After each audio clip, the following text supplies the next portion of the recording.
Hello, everybody. Welcome to the Unconditional Colors podcast. My name is Kelly, and today we're talking about chaos and order. So, if we're going to take our lives and see them as a work in progress and a work of art, well, for me, what's very essential in the artistic process is mess, making an absolute mess. And of course,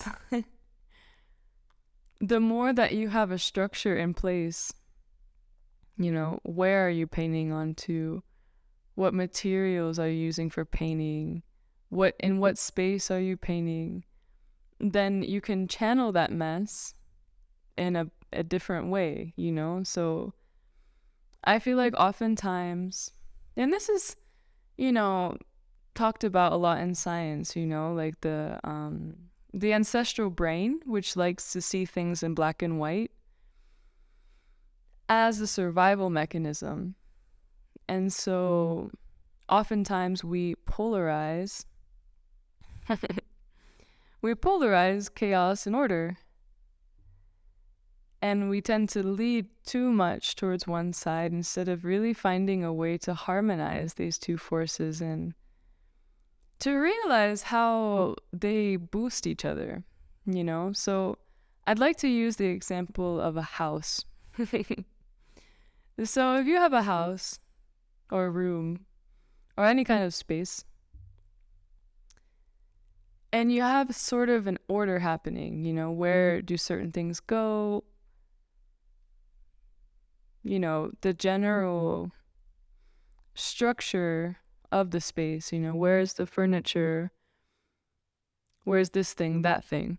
Okay.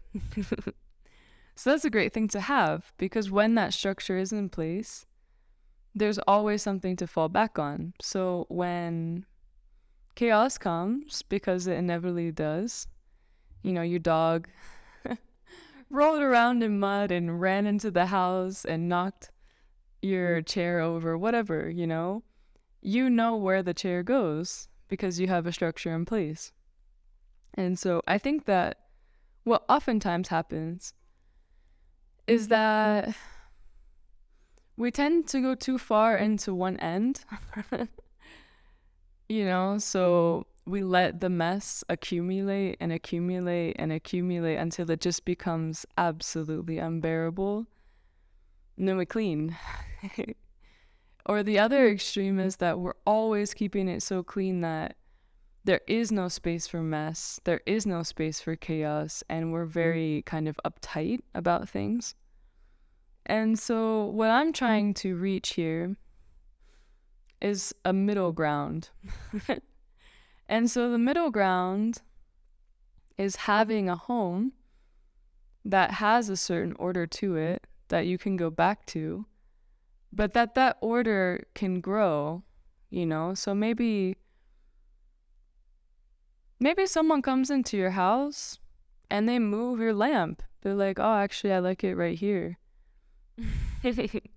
And so instead of getting offended, it's like, oh, actually, we can change the structure. So for me, I feel like the energy of chaos and mess is really connected with creativity, because creativity doesn't really have this linear path. It's not explicable. It doesn't necessarily have a structure. And so when we open ourselves to be chaotic, not to live in a chaotic way, but I'm saying be chaotic in a moment. You take a moment to feel the chaos of life, to feel the chaos of your emotions, to feel and accept the fact that not everything is always going to be perfectly compartmentalized, because it can't be. It never will be, because life is constantly throwing us curveballs and constantly throwing us new challenges and things that we need to learn. Otherwise, this would be so boring, you know what I mean? And so it's sort of kind of having, being an organized mess, So I know it sounds really like a paradox, but I feel like the human condition is messiness. Every time, every time I've lived with other people, there's just a natural, like the probability that the house will be a mess increases with each person that I've lived with. And it's normal. It's life. Life is messy. Um, and I feel like that's really beautiful. I feel like it's really exciting, and I wanted to talk about this because I feel like mess is also just expressiveness. It's when we open ourselves to dance like maniacs in our house and play funky music and draw something and scribble and play games and goof around.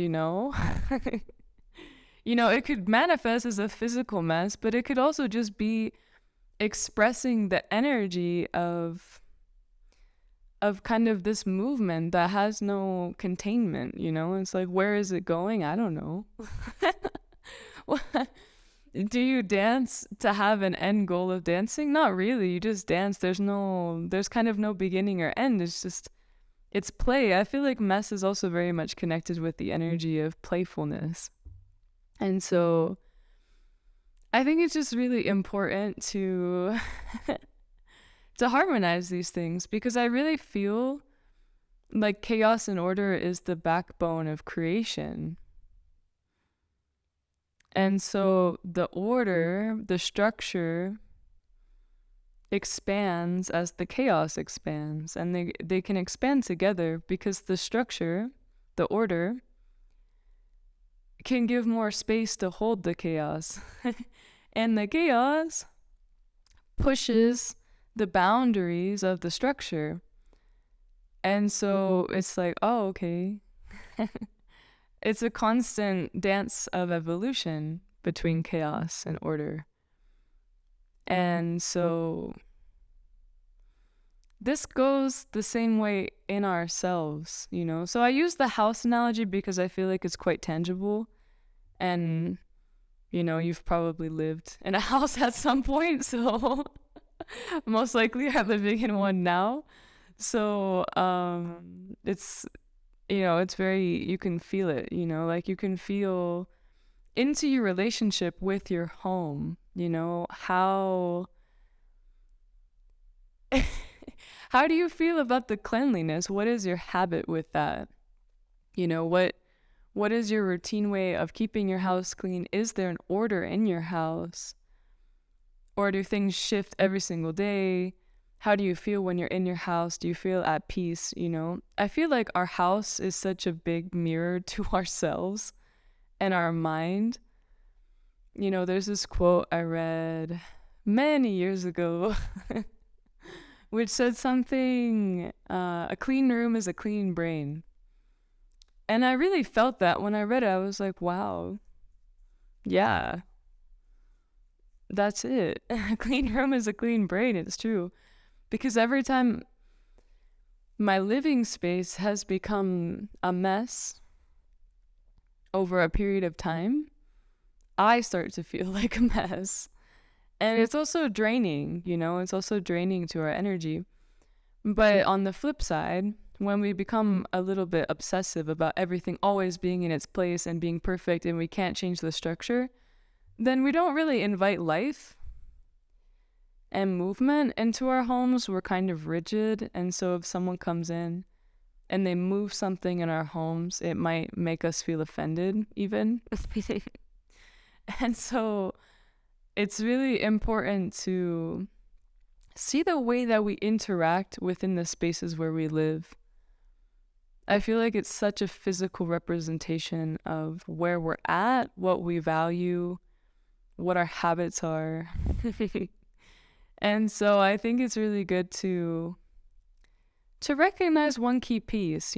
So I feel it's important to have an order in our homes. And I really like a lot of the information from Feng Shui, because it's so practical and real. You know, the place the where the place where you put things has a huge effect on you and how you feel. And if you feel more cramped in a space, or if you feel more expansive and free and light, you know. So I think that having a certain structure and an order in your home definitely gives a sense of peace. And then that peace can invite playfulness, can invite mess to come and play. And it's great because you always have that structure to fall back onto. And when the structure is flexible, you might go, oh, actually, I think it would be better to put the lamp here, or I think it would be better to do that, you know? So there's a movement happening in our homes and in our lives. And I think it's very similar with our minds, with how we kind of relate to the external world. I feel like is oftentimes reflected back in our spaces. And so I'm just laughing because I think of all the times I've gone into a friend's bedroom or a friend's house, and I've just asked them, hey, do you mind if I just move some things around? They're like, yeah, it's okay. And so we would start to move things around, and then they would tell me, wow, I feel so much different. I feel so much different. I feel so differently. And I feel like the space is a different space. And so it's really the same thing in our minds and the way that we structure our lives. You know, it's our body right now is a home to our soul, is a home to our love. And so our mind, it's really important that our mind is clean and that our mind has a certain baseline structure. Because when chaos comes, when someone is angry, when you go out into the world and people are screaming and they're fighting and they want to debate and whatever, you've got a structure in your mind that's flexible, that's open, but that allows you to play with these things more, you know, instead of resisting. Oh, you're from this political party, or you're into this music, or you eat that food. Instead of having closure, we have openness. But instead of getting kind of lost, we're clear, because we're clear about what's true for us in that moment. And we know that each moment's changing.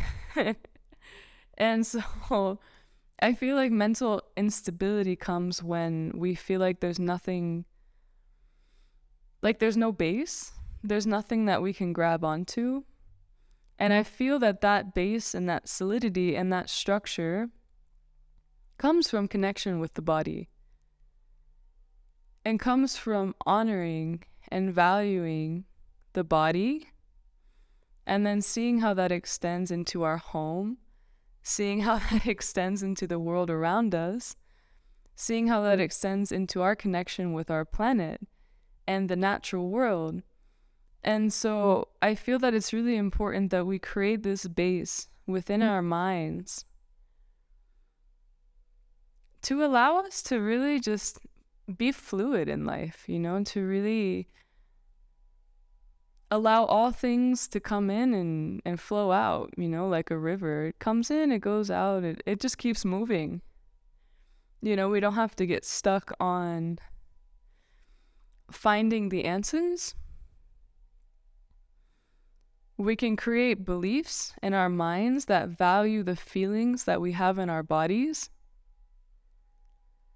and that value actions, ways of living, that value and honor our bodies and the world around us. And with that, you know, you don't have to subscribe to any belief in order to do that. It's just a simple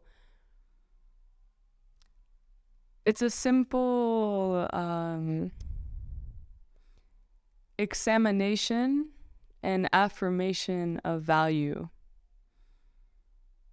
and to really get clear about what you value. I believe that our values create our world because our values are what we put our energy into. And so when you think of value, you can even think of value in terms of money. You know, if you value something, you're more likely to spend money on it. You're more likely to direct energy towards that thing. And so if you value having harmony between order and chaos, you are valuing the ebb and flow of life. You're valuing the structure just as much as the chaos. And realizing that the structure leads us to more creation, and that more creation leads us to better structure, and that both of them grow together. And so, yeah, I just invite you to really take note of the moments where chaos may overwhelm you, where your emotions might feel too much,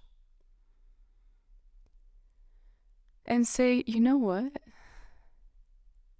This isn't too much. I can handle this. I am handling this. I am capable. And that change of reaction to large amounts of emotion makes it so much more fun, honestly, to start changing those beliefs. Gives us space for more of that emotion to be expressed and for more of that energy to move through us.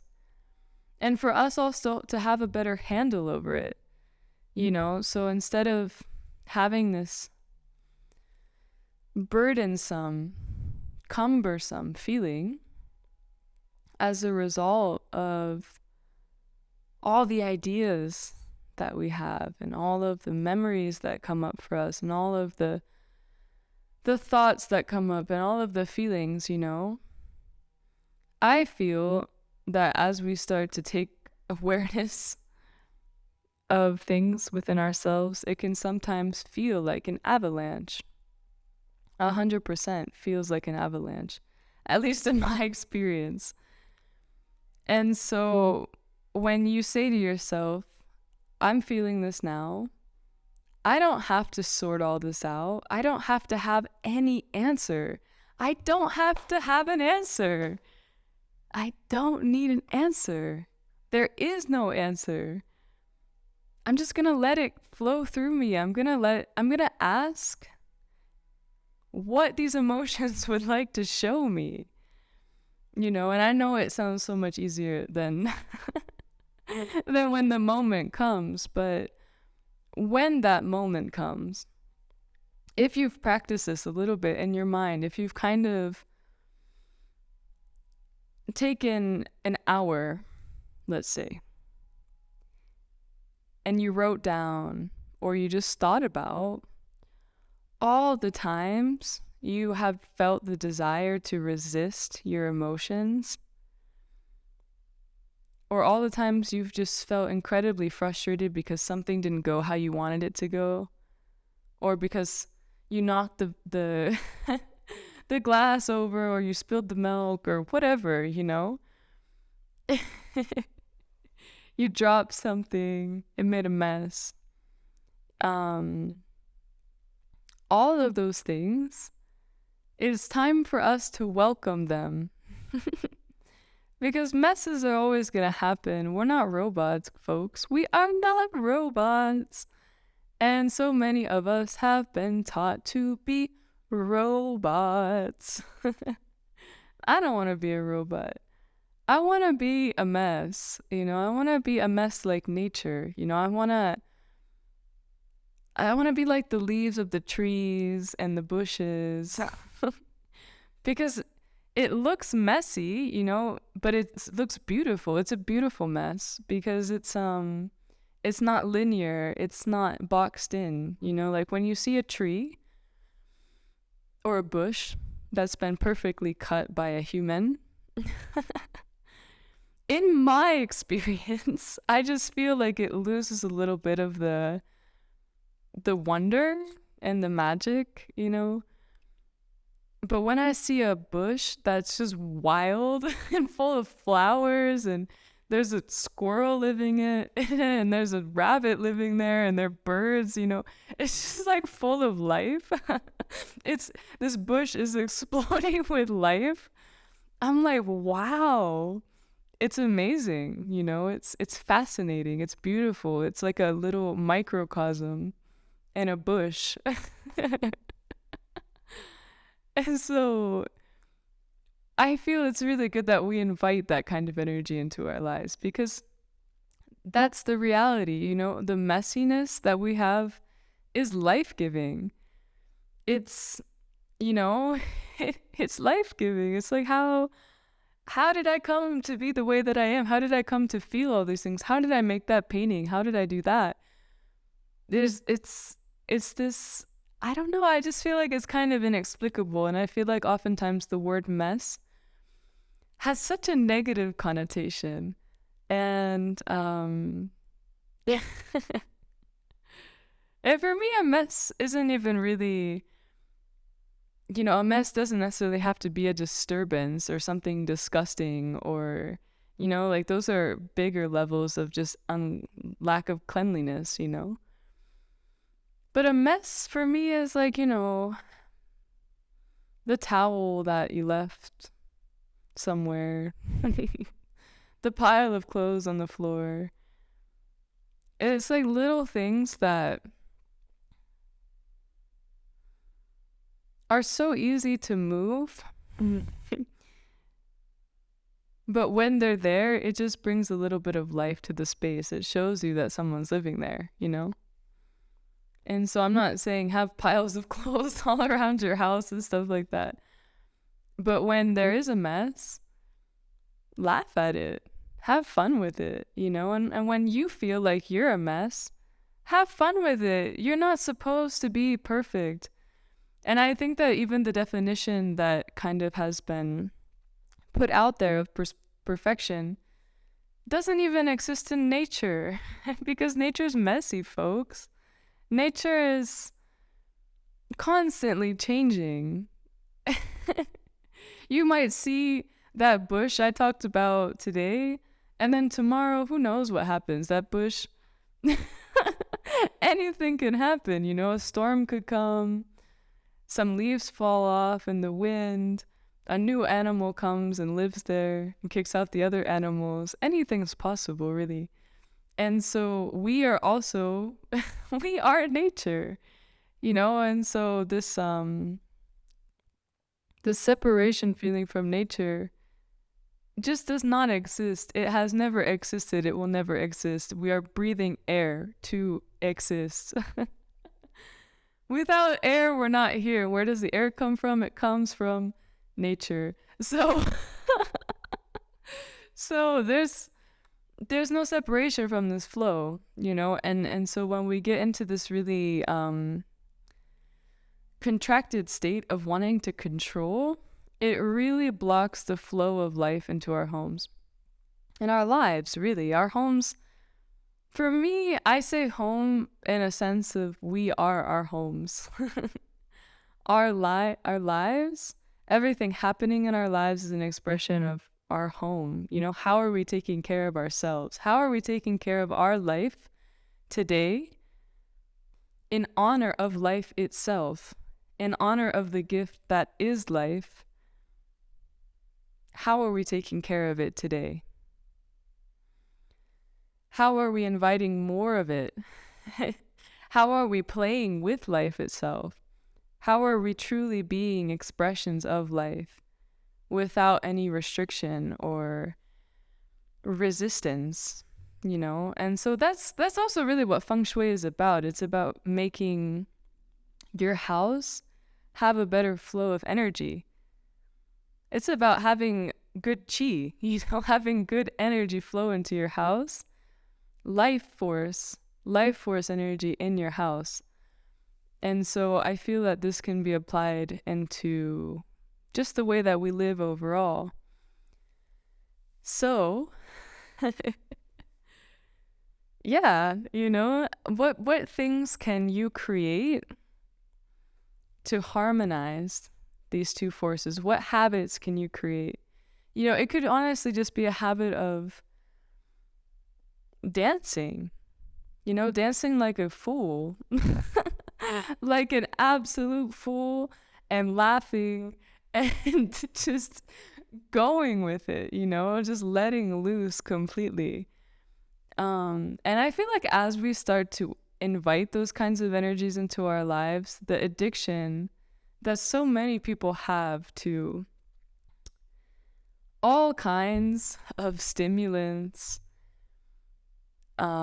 plants, chemicals, alcohol, all kinds of different things, partying, etc. Anything can be done in moderation, I'm not saying anything against that. I'm just saying when things become an addiction, it's because we're trying to fill a need. And oftentimes these addictions fill the need of life. They make us feel alive.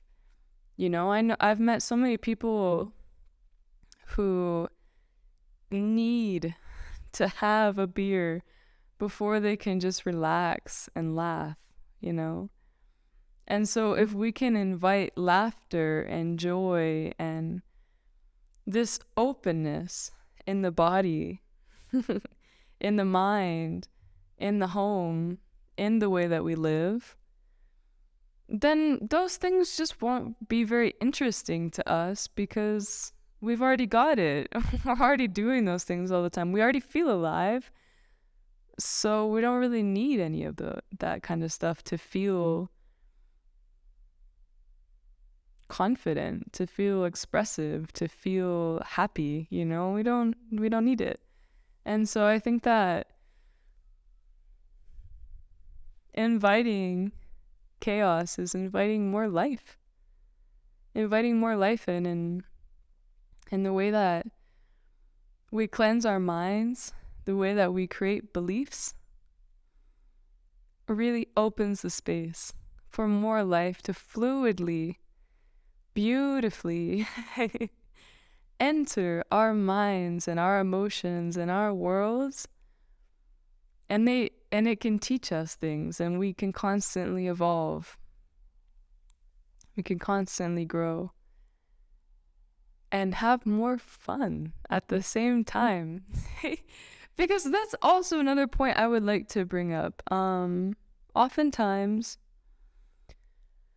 the mind, the mind who wants control, thinks of growth in this linear way.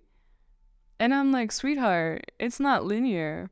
There are linear things that you can do, for example, creating routines, creating habits. But